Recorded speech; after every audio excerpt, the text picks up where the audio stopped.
En apendicitis, en cuanto a la etiología, tenemos que tener claro que todo comienza con una obstrucción de la base apendicular. Tenemos acá la anatomía básica del apéndice. El apéndice, ustedes saben que es considerado una especie de divertículo, ¿no es cierto? Un divertículo que está en la parte ya más distal del ciego, acá.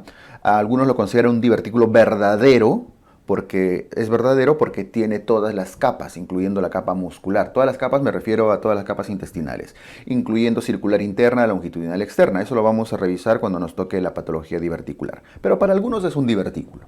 Está en la parte más distal del ciego.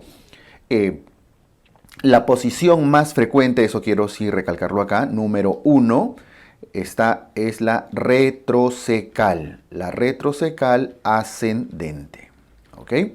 En segundo lugar viene la localización pélvica y luego la intraabdominal, la que está dentro, en general en una posición alrededor del ciego. Voy a poner intraabdominal, algunos lo van a reconocer como paracecal. Retrocecal, pélvica e intraabdominal, sus posiciones más comunes. La irrigación está dada por esta arteria que evidentemente está yendo hacia el apéndice, lo voy a resaltar acá, que se denomina la arteria apendicular. Esta arteria apendicular es una rama terminal de una arteria más importante que se llama la arteria ileocólica, pero no solo ileocólica, sino ileo, porque irriga parte del ilion, seco, porque tiene una rama secal, ileo seco, apéndico-cólica, porque incluso irriga la primera parte del colon ascendente, ileo seco mesoapéndico-cólica, o simplemente ileocólica, de las cuales una de sus ramas es la apendicular. No olviden que el drenaje venoso va finalmente hacia la vena apendicular. Y la vena apendicular va después hacia la vena ileocólica y esto va a la vena mesentérica superior. La arteria que le irrigaba también era la mesentérica superior. Y si va a la vena mesentérica superior, finalmente el drenaje venoso va hacia la vena porta. Por lo tanto, el apéndice tiene un drenaje venoso que al ir por la vena porta va después ¿a dónde? Al hígado. Eso tiene importancia después para las cuestiones metastásicas, la diseminación de los procesos inflamatorios. ¿Ok? Listo. Esto en cuanto a la anatomía básica del apéndice. Ahora, quiero que recuerden que el apéndice, la apendicitis en todo caso, tiene sus causas en la obstrucción de la base. ¿Vemos acá? Ahí está. En la base apendicular se obstruye. Ahora, ¿por qué se obstruye? Se puede obstruir por muchas causas. Entre ellas va a depender del grupo etario. En niños, generalmente por una hiperplasia folicular, por folículos linfoides, ganglios, las famosas amígdalas de Rux. No lo confundan con las placas o amígdalas de Peyer, que están más en el intestino delgado. Las amígdalas de Rux o folículos de Rux pueden decir. Esto en niños, adolescentes, que por cierto es el grupo etario, los adolescentes jóvenes, los más frecuentes. A medida que avanza la edad y ya nos hacemos adultos, ancianos, la obstrucción se da por fecalitos, coprolitos, materia fecal. Evidentemente el estreñimiento crónico podría estar acá involucrado de alguna forma. Ok, entonces la más frecuente de los niños, la hiperplasia folicular, los problemas inflamatorios. La más frecuente de los adultos por fecalitos. No son las únicas causas. Otros, por ejemplo, los parásitos. ¿Qué parásitos? Voy a agregar acá. Por ejemplo, Trichuris trichura, Enterobius vermicularis, los oxiuros. Los ascaris también pueden generar apendicitis, pueden obstruir la base, pero ojo, un detalle. Los ascaris están más involucrados con los problemas de la vía biliar, pero sí puede generar apendicitis. Igual ninguno de estos supera a las causas inflamatorias o fecales, o coprolitos, como causa de inflamación, como causa de obstrucción. Pero está. ¿Qué otras causas? Las hernias incarceradas, sobre todo la hernia inguinal cuando se encarcera, y las neoplasias. De hecho, el cáncer más frecuente del apéndice corresponde al tumor carcinoide o la tumoración benigna viene a ser el mucocele apendicular. Tumor carcinoide y mucocele. Bien. Cuerpos extraños también pueden generar apendicitis. Hay ciertas zonas donde hay unas pepitas, ¿no? Unas semillitas como de las papayitas, de ciertas papayitas que pueden también generar obstrucción a este nivel. De lejos, y lo resaltamos, las causas inflamatorias son las más frecuentes en general. No olviden que la que la frecuencia de apendicitis es alrededor del 10% de la población mundial. Ese es un datito que sí vale la pena poner. Es decir, tenemos un riesgo a lo largo de nuestra vida de 10% de hacer apendicitis aguda. ¿Ok? Y el grupo etario es aproximadamente entre los 10 y 20 años el pico mayor. Alrededor de la adolescencia, los 15, 16 años es cuanto más casos de apendicitis hay. Más menos, pero es más un poco el rango. Por lo tanto, evidentemente, sí, las causas inflamatorias foliculares van a estar dentro de las más comunes. Listo, esto en cuanto a la etiología. La fisiopatología de la apendicitis es el punto más importante de todo abdomen agudo inflamatorio porque prácticamente representa a la evolución fisiopatológica de la mayoría de problemas inflamatorios. ¿Ok? Todo comienza, sabemos, con la obstrucción de la base, pero luego que se obstruye hay una secuencia de fases y de eventos que ocurren. ¿Ok? Voy a hacer un esquema acá en la parte superior mostrando un apéndice, acá, un ciego. Ahí está. Vamos a poner, ya, como si se estuviera obstruyendo la base apendicular. Se obstruye por un fecalito. Una vez que se obstruye, el apéndice poco a poco pierde capacidad de drenaje. ¿Pero drenaje de qué? No olviden que toda víscera recibe sangre, pero tiene que drenar líquido linfático y sangre venosa, ¿no es cierto? Entonces, cuando hay una obstrucción, lo primero que ocurre es que el apéndice empieza a distenderse, a hincharse, a edematizarse. ¿Por qué? Porque no hay un adecuado drenaje linfático ni venoso, que por cierto son las primeras estructuras que se obstruyen, porque son las que llevan menos presión, ¿no es cierto? Sigue recibiendo sangre, pero no lo puede drenar. Esto genera que el apéndice empiece a edematizarse. Significa que su pared se empieza a engrosar, a aumentar de tamaño. Y al edematizarse, al engrosarse, cada vez va aumentando más la presión que evita el adecuado retorno linfático y venoso. ¿Esto qué genera? Que la capa más externa que tiene el apéndice, que es la serosa, empieza a estirarse. ¿Por qué? Porque se está aumentando de tamaño la víscera. ¿Y se acuerdan qué tipo de inervación tiene la serosa? Por cierto, la serosa es peritoneo visceral. ¿Recuerdan de embriología? Es peritoneo visceral y tiene una inervación.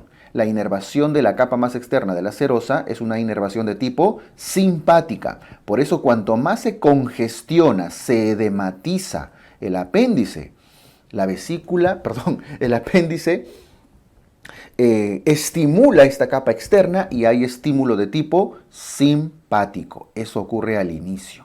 Pero el apéndice sigue hinchándose.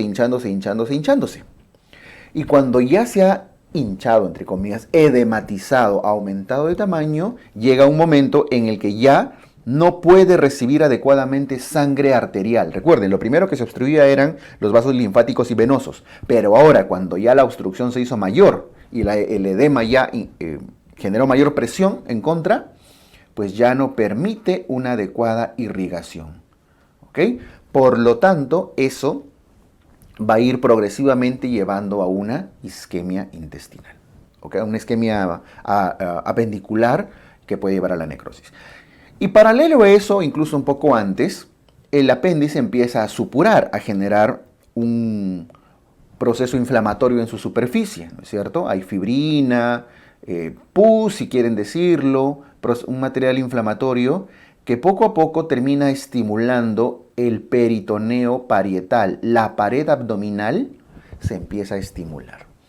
Y la pared abdominal, que tiene peritoneo, ya no es visceral, sino parietal, tiene fibras somáticas. Es otro tipo de fibras. ¿Ok? y listo. Y luego el apéndice sigue necrosándose, sigue gangrenándose y a la larga se puede perforar y vienen todas las complicaciones. Entonces, si entendemos este proceso fisiopatológico, podemos ir describiendo cada una de las fases. En primer lugar viene la fase congestiva, que dura aproximadamente las primeras 4 a 6 horas, en la cual el apéndice, por obstrucción linfática y venosa, se congestiona, se edematiza y esto genera que se estimulen fibras simpáticas. Por cierto, las fibras simpáticas son tipo C. ¿Qué significa ser tipo C? Tienen poca mielina o son amielínicas. ¿Y qué pasa si una fibra nerviosa tiene poca mielina? No conduce adecuadamente el dolor y en general cualquier impulso nervioso.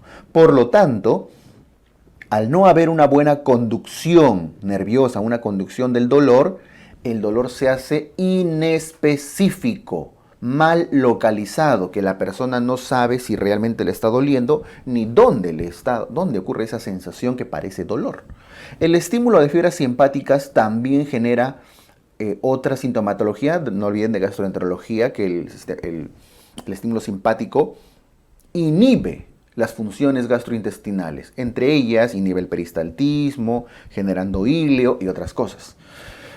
Inhibe el apetito, por eso genera hiporexia, pérdida del apetito. Por eso dicen que una persona que tiene un problema quirúrgico, pues no tiene hambre, ¿no? Si tiene hambre es porque no es grave. Entonces pierde el apetito. Pierde un adecuado peristaltismo, pierde un adecuado vaciamiento gástrico y genera náuseas. Todo por el estímulo simpático y genera un dolor de tipo visceral. ¿Y cómo era el dolor de tipo visceral? Era un dolor inespecífico. ¿Ok? Muy bien, era un dolor inespecífico.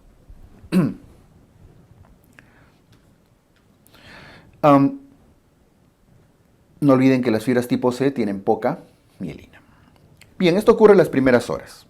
Luego viene una fase supurada. En la fase supurada, llamada también, le voy a poner entre comillas, flemonosa, es un sinónimo, arriba la congestiva también le llamaban catarral. 4 o 6 horas después, cuando viene la fase supurada, el apéndice, ¿qué le pasaba? Estaba ya con contenido inflamatorio alrededor, ya empieza a haber cierta proliferación bacteriana y estimulan la pared abdominal. La pared abdominal ya no tiene fibras simpáticas, sino tiene fibras somáticas, que son tipo A. Por lo tanto, tienen más mielina, está más mielinizado. Y al estar más mielinizado, genera ya un dolor de tipo localizado, un dolor específico, donde ya ustedes pueden decir, acá me duele, usualmente es el punto de McBurney. Eso explica la famosa migración del dolor. Al inicio el dolor es inespecífico, en mesogastrio, medio raro, y posteriormente, después de unas 4 a 6 horas, se localiza. Por eso se explica la migración del dolor en la evolución de la apendicitis, ¿ok? Y hay proliferación bacteriana, sobre todo de gram negativos. El más representativo acá es E. coli, Escherichia coli. Bien, entonces al inicio el estímulo simpático, luego un estímulo somático que genera ya toda una migración del dolor. Luego viene la tercera fase necrosada o gangrenada, que más o menos ocurre después de unas 12 horas de iniciada la obstrucción de la base, que es donde empieza todo. Y ya hemos visto que en la fase necrosada, luego de 12 horas, no hay adecuada irrigación arterial. Por lo tanto, el apéndice hace isquemia. Hace focos de necrosis y termina necrosándose. Por eso dice isquemia visceral. ¿Y qué pasa si ya no llega adecuada sangre arterial? Hay poco oxígeno. El apéndice se encuentra en un escenario de hipoxia. Por lo tanto, predominan bacterias anaerobias, proliferación de anaerobios. ¿Y cuál es el anaerobio más representativo? El Bacteroides fragilis. E. coli no es un anaerobio. Aquí lo que representa es que en esta fase de necrosis proliferan los dos, pero proliferan más los anaerobios facultativos, ¿no? Como Bacteroides fragilis. Y no olviden que una víscera que está haciendo isquemia, clínicamente se suele manifestar con fiebre, elevación de la temperatura, leucocitosis que poco a poco se va haciendo más severa. Incluso hay elevación del PCR, proteína C reactiva, incluso puede haber elevación de lactato deshidrogenasa, LDH, lo vamos a ver ya en el diagnóstico. Pero se va explicando por qué, por un proceso de isquemia de la víscera. Y una vez que la víscera ya ha hecho focos, centros de isquemia, centros de necrosis, ya es muy probable que se perfore y es la fase ya final, ¿no? Que aproximadamente ocurre después de las 24 horas y ya existe una irritación del peritoneo. Clínicamente, la perforación se manifiesta con dolor al rebote. Entonces, y de acá de la perforación ya vienen las peritonitis, las masas apendiculares, etcétera, como complicaciones. No olviden entonces que esta secuencia ocurre igual para la vesícula, para los divertículos, para la mayoría de problemas de abdomen agudo inflamatorio. Recuerden bien las fases: congestiva, supurada, necrosada, perforada. Al inicio, estímulo simpático, la clínica viene del estímulo simpático, el dolor es inespecífico, mal localizado en mesogastrio. Luego, al estimular fibras somáticas, ya el dolor se localiza, aparece el punto de McBurney, y luego, horas después, por la isquemia, el paciente empieza a hacer fiebre, leucocitosis severas, y al final, cuando ya se perfora, aparece el dolor al rebote. Esto, en una apendicitis típica, tiene una secuencia, como estamos mostrando acá. Una secuencia. Es difícil que la fiebre aparezca antes del dolor visceral, porque la fiebre es cuando ya se está necrosando. Ojo, no imposible, no imposible. De hecho, solo la mitad de las apendicitis hacen este cuadro típico. Y esta secuencia se denomina la secuencia o cronología de Murphy, ¿verdad? De los cuales, si se dan cuenta, los más precoces no es necesariamente el dolor. Los más precoces incluyen a la pérdida del apetito, las náuseas, las arcadas. A veces es sin contenido, ¿eh? Pero la hiporexia suele ser uno de los más precoces. Si entienden la evolución fisiopatológica, van a poder entender bien la clínica. Y no olviden que en abdomen agudo inflamatorio lo más preguntado es el diagnóstico. Y es justamente hacia donde vamos a ir. De la perforación vienen luego las demás complicaciones. ¿Y de qué complicaciones hablamos? Una apendicitis aguda puede evolucionar después de las 24 horas en peritonitis. ¿Qué significa peritonitis? Irritación del peritoneo, inflamación de la cavidad peritoneal. ¿Ok? Ojo, peritoneo, itis. Irritación, inflamación de la cavidad peritoneal. La peritonitis puede ser localizada cuando este proceso inflamatorio se da solo en un cuadrante. Ojo que puede o no haber pus. No necesariamente incluye la presencia de pus. Las peritonitis pueden incluir presencia de sangre, contenido intestinal y a veces simplemente un proceso inflamatorio irritativo. No necesariamente es pus. Pero este problema se está dando en un cuadrante. Tenemos 4 cuadrantes, ¿no? Que lo dividimos en una cruz del abdomen. Y evidentemente el cuadrante afectado suele ser el cuadrante inferior derecho, cercano a la fosa ilíaca derecha, que es donde está el apéndice. O puede ser generalizado o difuso cuando hay 2 o más cuadrantes, mayor o igual a 2 cuadrantes. No tiene que estar todo el peritoneo para hablar de, toda la cavidad peritoneal para hablar de peritonitis generalizada, sino basta con 2. Esto es lo más común, la complicación más frecuente de las apendicitis, pero no es la única. A veces, por un mecanismo de defensa, el llamado patrullero del abdomen, ¿a quién le llaman el patrullero del abdomen? Al epiplon, ¿no? El epiplon viaja, repta, hacia la zona que se está perforando en el apéndice y lo envuelve. Con el epiplon no es suficiente. Participan intestinos, como ven, intestino delgado, el ilion. Hay un apelotonamiento acá de vísceras. Incluso en las mujeres pueden participar los ovarios, las trompas, etc. La idea es contener esa perforación del apéndice para evitar justamente que en la cavidad se haga una peritonitis. Eso se llama masa apendicular. Y estas masas apendiculares pueden ser plastrones, cuando se trata de una masa que no tiene absceso, o sea, no tiene pus, o puede ser un absceso apendicular, cuando dentro de esa masa se ha llenado de pus. Ojo, no se ha diseminado en la cavidad peritoneal, ni siquiera para hablar de peritonitis localizada. Dentro de esa masa se ha acumulado la pus. Puede ser una masa seca, entre comillas, plastrón, o una masa con pus, absceso. ¿Ya? Las masas apendiculares, lo vamos a ver en otro tema, usualmente se manifiestan a partir del cuarto día en adelante. Lo que ocurre a partir de las 24 horas, y lo voy a poner acá, son las peritonitis. Mayor o igual a 24 horas, en promedio, puede demorar más, puede ser antes, y las masas apendiculares en promedio después de 4 días de evolución clínica. Y otra complicación que es muy severa corresponde a las pileflebitis. Noten que un proceso inflamatorio a nivel del apéndice viaja por vena porta, por eso era importante recordar el drenaje venoso del apéndice, por vía portal viaja hacia el hígado, formando microabscesos hepáticos. Pileflebitis, llamado también tromboflebitis portal. Son microabscesos hepáticos por diseminación a través de la mesentérica superior hacia la vena porta. Entonces, en una pileflebitis, clínicamente, ¿qué va a haber? Va a haber ictericia. ¿Qué más va a haber?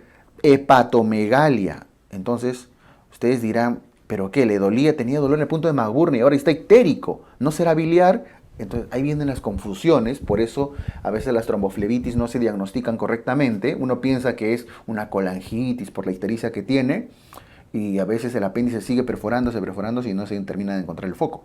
Hepatomegalia, elevación del diafragma y todo lo que un absceso del hígado puede generar. Esta es una complicación altamente mortal por el gran compromiso hepático que se puede generar. ¿Ok? Listo. Esto respecto a las complicaciones de la apendicitis. La más frecuente es la peritonitis, pero la más mortal, incluso con tratamiento antibiótico, es la pileflebitis.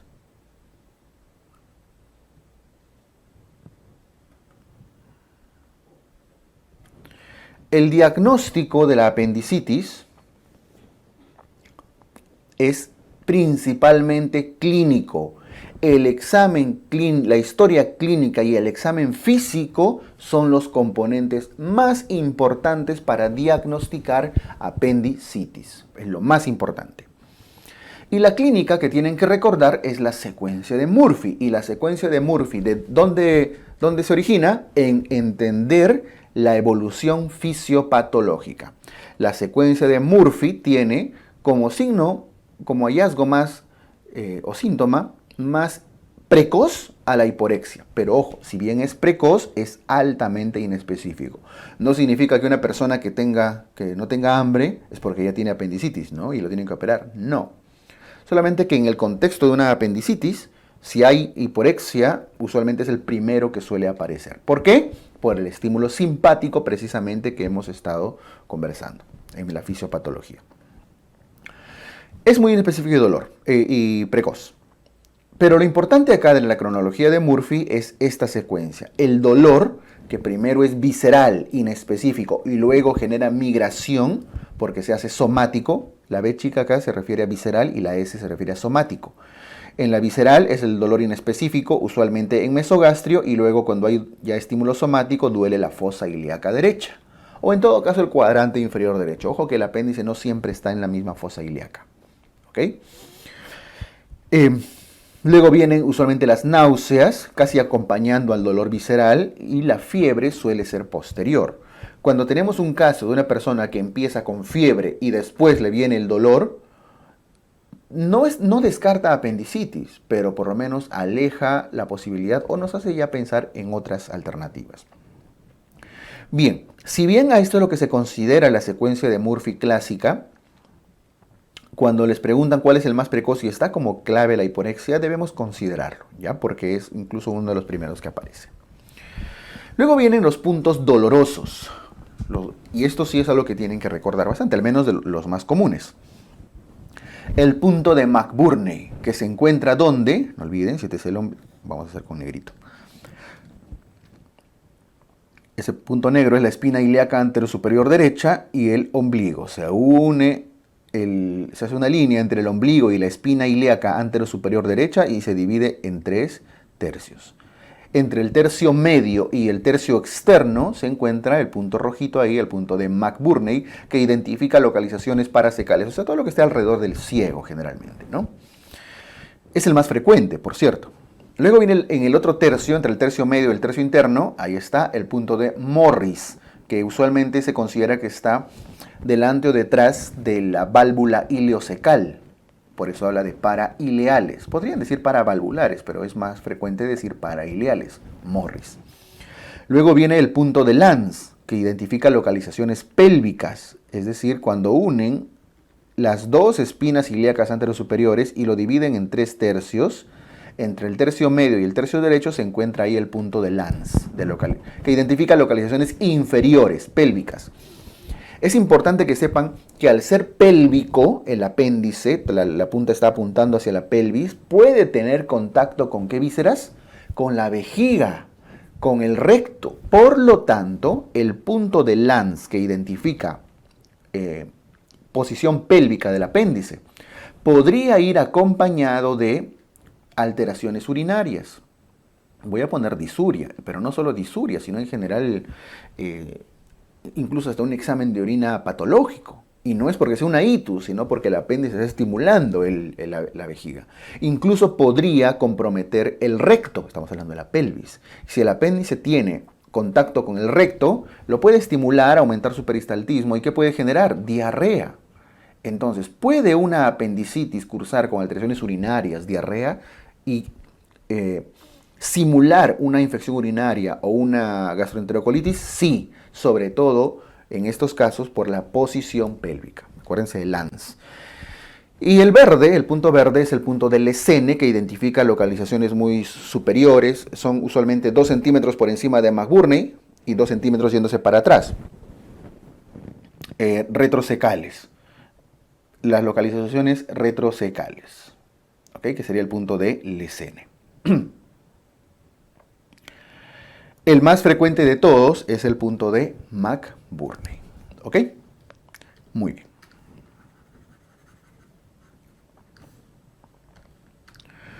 Ahora,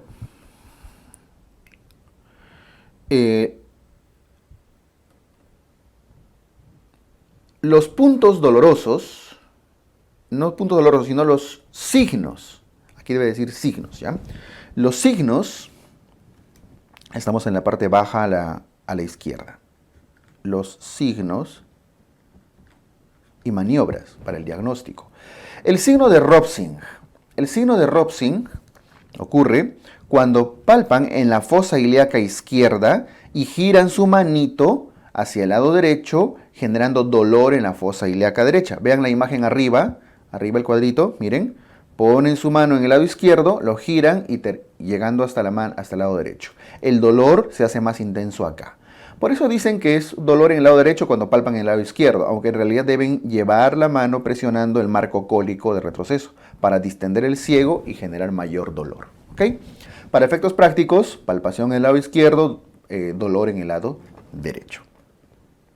El signo de Bloomberg hace referencia al dolor al rebote, que generalmente está relacionado con peritonismo, ¿no? Con irritación peritoneal. El signo del iliopsoas y el signo del obturador. Iliopsoas es con el paciente en decúbito lateral y hacen una extensión de la cadera hacia atrás. Y el obturador, cuando ya también en decúbito supino, flexionan la cadera, las rodillas y hacen una abducción, abducen, ¿no? Se paran y eso también va a generar dolor. El signo del obturador, sobre todo, es muy sugestivo de localizaciones pélvicas. Cuando el apéndice está en localización pélvica, el signo del obturador se hace más intenso. Por eso que el signo del obturador usualmente va de la mano con un signo de Lanz positivo, ¿cierto? Debería cruzarse por ahí. Hay otros signos, como el signo de Musi, que es otra forma de mencionar el dolor al rebote. El signo de Horn, cuando traccionan, TD significa el testículo derecho, y al traccionar el testículo derecho, jalan el huevito derecho y duele la fosa ilíaca derecha. ¿Por qué? ¿Qué tiene que ver el testiculito con la fosa ilíaca? Hay una comunicación muscular. No olviden que al testículo derecho, parte de la estructura que le da sostén es el músculo cremaster. Y el músculo cremaster es una prolongación de las fibras del músculo oblicuo interno de la pared abdominal.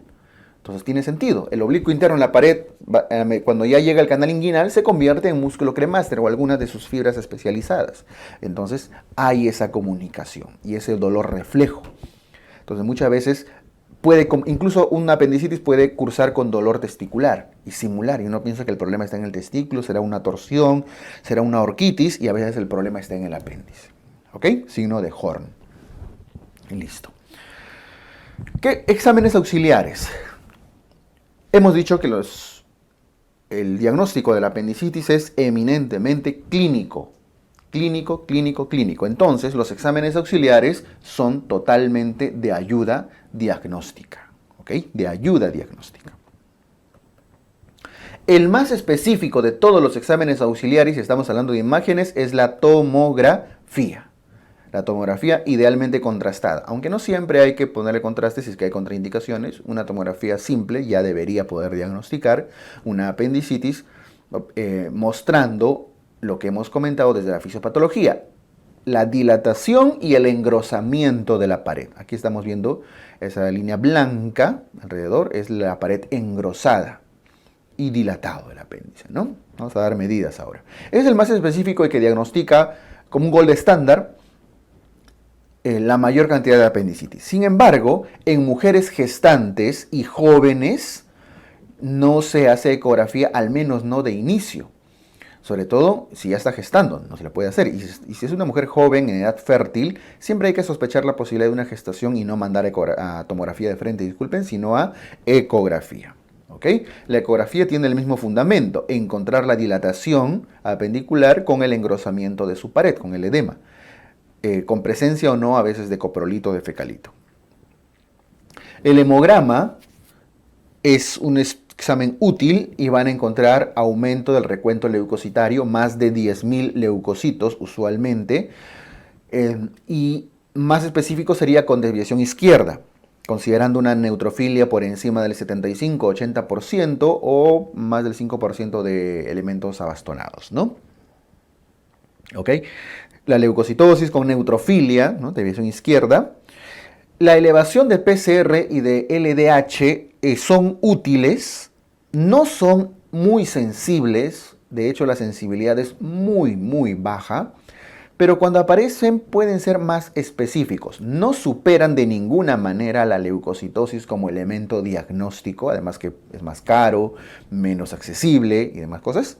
Y mucho menos a un buen estudio de imágenes y mucho menos a una buena clínica, pero considérenlo, es viable. Son específicos, pero no son muy sensibles. Y eso ya es un problema cuando se quiere hacer diagnóstico temprano, ¿no?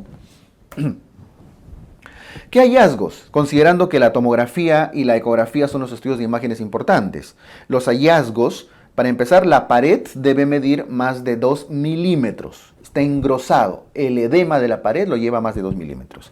Y el diámetro debe ser de más de 6 milímetros. Significa que a partir de 7 milímetros ya podemos empezar a sospechar o a pensar en apendicitis. ¿Okay? Pared más de 2, diámetro más de 6. A veces hay presencia de coprolito, a veces hay presencia incluso de líquido libre en cavidad. ¿Okay? Coprolito, líquido libre, que ya reforzaría el diagnóstico. Pero el fundamento es el engrosamiento de la pared. Ahora, los mismos hallazgos, tanto para la tomografía como para la ecografía. La alternativa que tienen en gestantes, siempre van a hacer ecografía primero, ¿eh? Siempre. Pero si en gestantes necesitan más especificidad porque de repente la ecografía no fue muy útil, no identificó el apéndice o qué sé yo, siempre tienen la posibilidad de realizar una resonancia magnética nuclear. ¿Okay? Una resonancia magnética. Como estudio alternativo en las gestantes para evitar la irradiación que puede generar la tomografía. Y de hecho tiene sus particularidades porque tienen que evitar gadolinio y algunas otras sustancias. Bien, listo. Esto en cuanto al diagnóstico de la apendicitis aguda y recalco la importancia de un buen examen físico. Incluso cuando se hace la ecografía, muchas veces hacer la ecografía y presionarlo en el punto de McBurney a veces combina ambas técnicas y combina ambos criterios y puede reforzar más el diagnóstico. Pero no es nada más que en vez de usar la mano usan el ecógrafo, ¿no? Ya está. Bien, eso con el diagnóstico. La escala de Alvarado de apendicitis tiene estos criterios. Migración del dolor da un punto. Bueno, cada uno de los criterios acá dan un puntito, o algunos dan 2. Pero recuerden, migración del dolor, un punto. Anorexia o pérdida del apetito o hiporexia, como se lo vayan a plantear, un puntito. Náuseas y o vómitos, cualquiera de los dos. Puede simplemente tener las arcadas de las náuseas y no vomitar nada, un punto. El dolor en el cuadrante inferior derecho, ojo que no dice fosa ilíaca derecha, puede ser en el cuadrante inferior, incluso en el flanco derecho, porque a veces el apéndice no está totalmente posicionado en la fosa. 2 puntos. El dolor al rebote,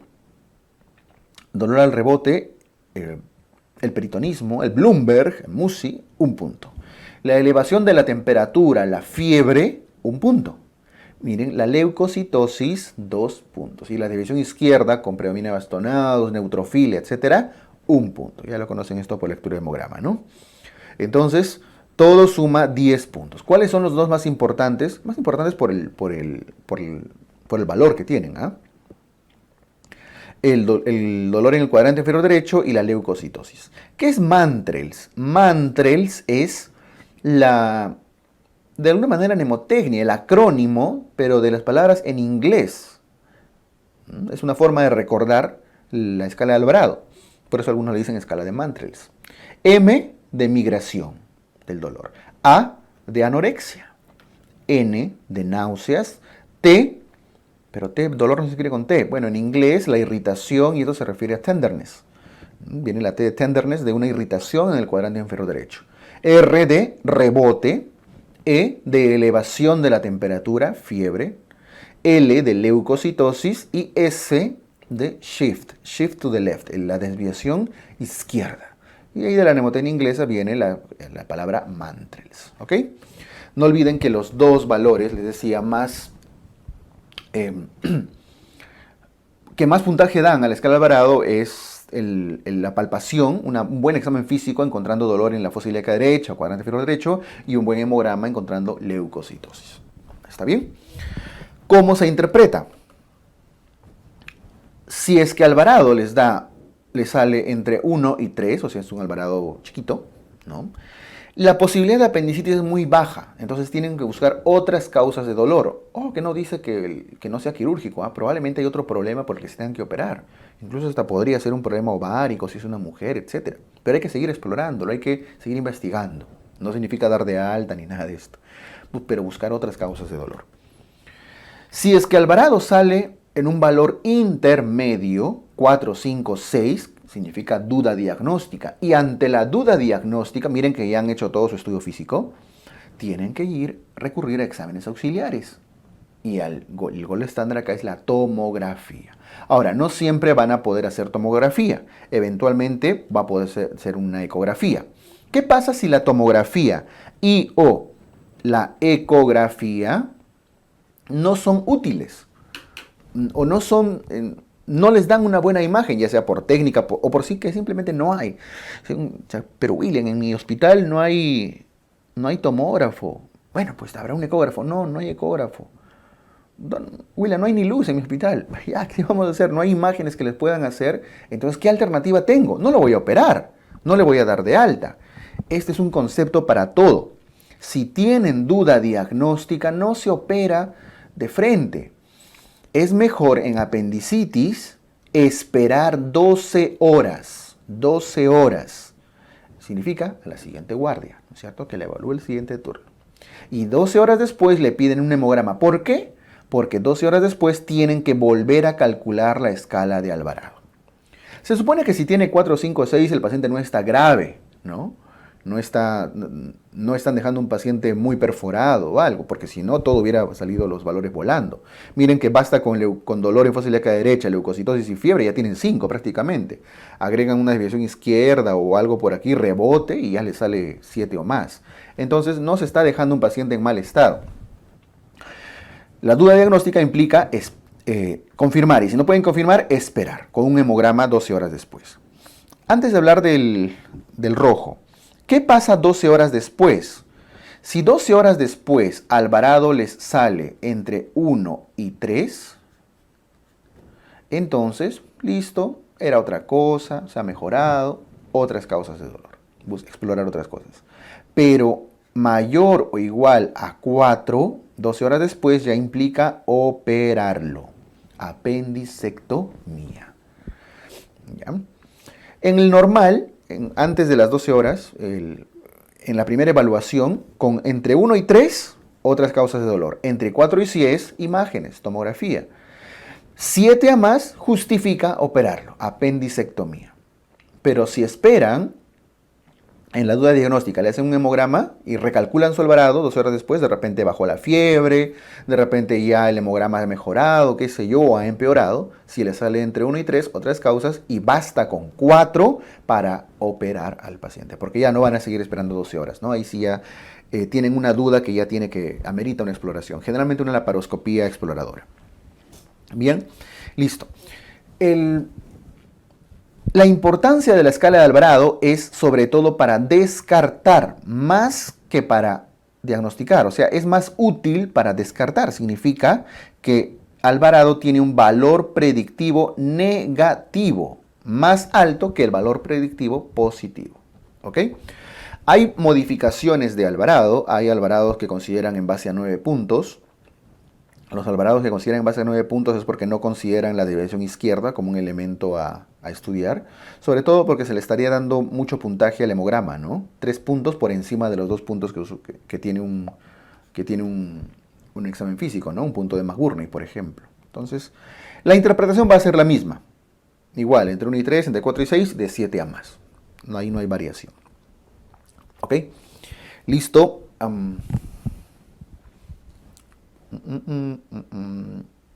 Esto con la escala de Alvarado. Bien, seguimos. El diagnóstico diferencial de apendicitis tiene como principal diagnóstico diferencial a la adenitis mesentérica. Su propio nombre lo dice, adeno, ganglios, glándulas, ¿no? Itis, inflamación de las glándulas del mesenterio. El mesenterio es esta estructura, el meso, que sostiene y lleva la irrigación a prácticamente todo el tracto gastrointestinal en el abdomen. El colon tiene su meso, el ilien tiene su meso, el apéndice tiene su meso, y estos tienen ganglios, y esos ganglios usualmente se inflaman. Entonces, no es un problema porque se obstruyó la base del apéndice, sino porque los ganglios alrededor están inflamados. Y esto puede ocurrir por cualquier problema viral. De hecho, un catarro, un resfrío, una faringitis, un proceso diarreico puede inflamar ganglios. ¿Ok? Esto es más frecuente en los niños, en los adolescentes, la adenitis mesentérica. Incluso un cuadro de COVID que se hizo tan frecuente puede generar una inflamación ganglionar sistémica incluso y puede simular una apendicitis por el dolor cercano en esta zona. Bueno, la adenitis mesentérica usualmente ocurre por una infección viral previa, una infección viral respiratoria, podría ser gastrointestinal. Y no olviden que las infecciones virales generan en el hemograma elevación de leucocitos, sí, pero a predominio de linfocitos. No hay desviación izquierda, hay linfocitosis. No hay desviación izquierda. ¿Ok? Muy bien. Es el diagnóstico diferencial más importante, sobre todo en niños. Otro diagnóstico diferencial es la diverticulitis de Meckel. El divertículo de Meckel, ustedes saben que es un remanente del conducto ónfalo-mesentérico, del conducto vitelino que se encuentra en el íleon, a unos 60 centímetros más o menos de la válvula ileocecal. Lo que pasa es que como todo está enrollado acá, al final termina estando muy cerca. Y el divertículo de Meckel, que depende del íleon, no del ciego, muchas veces está muy cercano al apéndice y a veces se inflama, también por obstrucción, y simula un cuadro muy similar al de la apendicitis. Es muy común en niños, adolescentes, es absolutamente igual en cuanto a cuadro con la apendicitis porque prácticamente se parecen bastante. Y este sí presenta leucocitosis con desviación izquierda. Por eso es que el que más se parece todavía a apendicitis, solamente que la adenitis es más común. Ahora, no son los únicos diagnósticos diferenciales, existen otros diagnósticos Por ejemplo, un embarazo ectópico puede simular apendicitis, solamente que aquí tienen que tener datos de fecha de última regla, menorrea, etcétera, ¿no? El embarazo ectópico, las gastroenteritis, cualquier problema diarreico puede simular una apendicitis, incluso hasta puede coincidir, una infección del tracto urinario, una neumonía. ¿Qué cosa? ¿Qué tiene que ver el tórax, una neumonía con el apéndice? Las neumonías, sobre todo basales del lado derecho, que tienen contacto ya cerca con el diafragma, puede generar un dolor reflejo en fosa ilíaca derecha y puede simular una apendicitis. Las neumonías basales derechas y en general cualquier problema, las torsiones anexiales, las enfermedades pélvicas inflamatorias, es decir, todo lo que pase en el abdomen, la pelvis, incluso parte del tórax, puede ser diagnóstico diferencial de apendicitis. Acá les he mencionado básicamente los más comunes, los más comunes sobre todo con un enfoque de pregunta, ¿no? Bien. Vamos al tratamiento de la apendicitis. La apendicitis clásicamente se realiza apendicectomía. Hay tendencia a realizar ciertos tratamientos antibióticos, evitar la cirugía, pero esto aplica sobre todo para algunos casos no complicados, ¿ok? No complicados y que no sea un coprolito la causa, porque no van a deshacer el coprolito con antibióticos, ¿no? Entonces hay criterios. De hecho, en la fase más dura de la pandemia por COVID, cuando los centros quirúrgicos estuvieron colapsados, cerrados y solo se operaba lo muy, muy, muy necesario, urgente, muchos casos de apendicitis no complicadas se trataron de manejar con antibióticos y con bastante éxito. Pero fuera de eso, más allá de algunas circunstancias y recomendaciones, el tratamiento de la apendicitis es apendicectomía, sacar el apéndice. Ahora, esto puede hacerse por una incisión abierta, y ahí tienen las incisiones clásicas, ¿no? Las transversas o las oblicuas, dentro de lo clásico de la cirugía abierta. Ahora, va a depender si se trata de apendicitis complicadas o no complicadas. Las no complicadas se refieren a aquellas que no tienen peritonitis. ¿Ok? Y las incisiones clásicas son las de Rocky Davis, la incisión transversa, y la de McBurney, las incisiones oblicuas.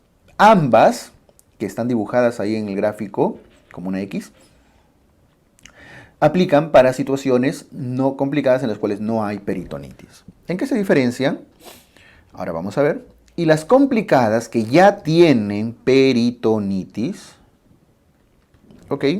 Usualmente requieren incisiones medianas para medianas, y U significa infraumbilicales, por debajo del ombligo. Miren, de verde se está resaltando, vean en la imagen, hay una línea verde, la incisión transversa es la de Rocky Davis. ¿Y se acuerdan? Porque ahí está resaltándose, miren, la R de Rocky Davis, la R de transversa, por eso estaba con mayúsculas. Es una forma de mnemotecnia de recordar, ¿eh? Y la oblicua, ahí está de azulito, la oblicua, la de McBurney, con B de McBurney, con B de oblicua. Es una forma mnemotecnia que podría ayudarles. Listo, la transversa, la Rocky Davis, y la oblicua, la de McBurney. Y las verticales, estas por debajo del ombligo, son las medianas o paramedianas infraumbilicales, que se hacen en situaciones complicadas en la cual hay que hacer lavado de cavidad o ya hay en general un proceso peritoneal que corregir. ¿Ok? Listo. Todas estas incisiones corresponden a las técnicas abiertas, que cada vez se hacen menos porque hoy en día estamos haciendo más cirugía laparoscópica, ¿no es cierto? Que son la forma clásica de colocar 3 puertos, una por el ombligo y 2 adicionales.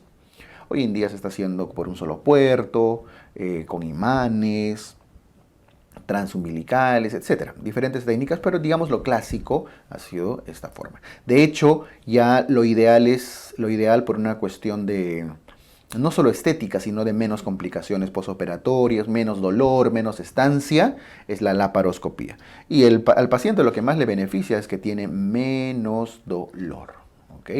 Menos tasa de infección de sitio operatorio, menos estancia hospitalaria, porque se puede ir de alta si no es muy complicado, a veces al día siguiente, a veces a los 2 días, dependiendo, ¿no? Pero sobre todo menor dolor para el paciente. ¿Ok? Esto como conceptos generales de la laparoscopía. Ahora, una vez que han hecho la incisión abierta o laparoscópica, según fuere el caso, hay que sacar el apéndice. Y eso va a depender cómo está la base. Si la base está en buen estado, no está comprometida, el ciego está en buen estado, se corta y se amarra, ¿no? Se amarra y se da un cortecito. Eso queda un muñón, por eso se dice a muñón libre. Pero si la apendicectomía es a muñón libre. Pero si la base está en mal estado, comprometido, perforado, con el ciego en mal estado, se tiene que hacer una jareta invaginante. Es decir, se corta el apéndice, pero se sutura alrededor, no se amarra. Se hace una sutura circular en forma de jareta o de bolsa de tabaco, que es como se le conocía. ¿Ok? Ahora, eso respecto a la apendicectomía. ¿Qué pasa si hay peritonitis? Si hay peritonitis, tenemos que ver. ¿Se trata de una peritonitis localizada o generalizada? Si es localizada, el manejo incluye apendicectomía, sección del apéndice,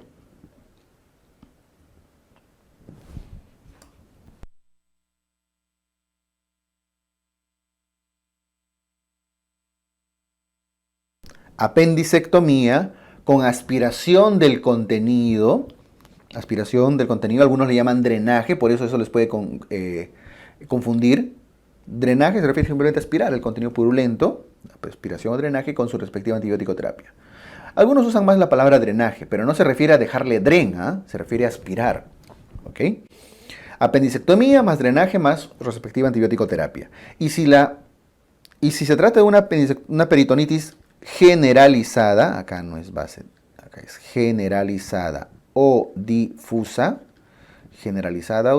se hace apendicectomía más lavado de cavidad más antibiótico terapia. Esto es lo importante en las difusas o generalizadas, lavar la cavidad, cosa que no se hacía en la localizada, porque al ustedes lavar la cavidad, echar cloruro, suero para lavar, se terminaba diseminando más y lo que era localizado lo terminan generalizando, ¿no es cierto?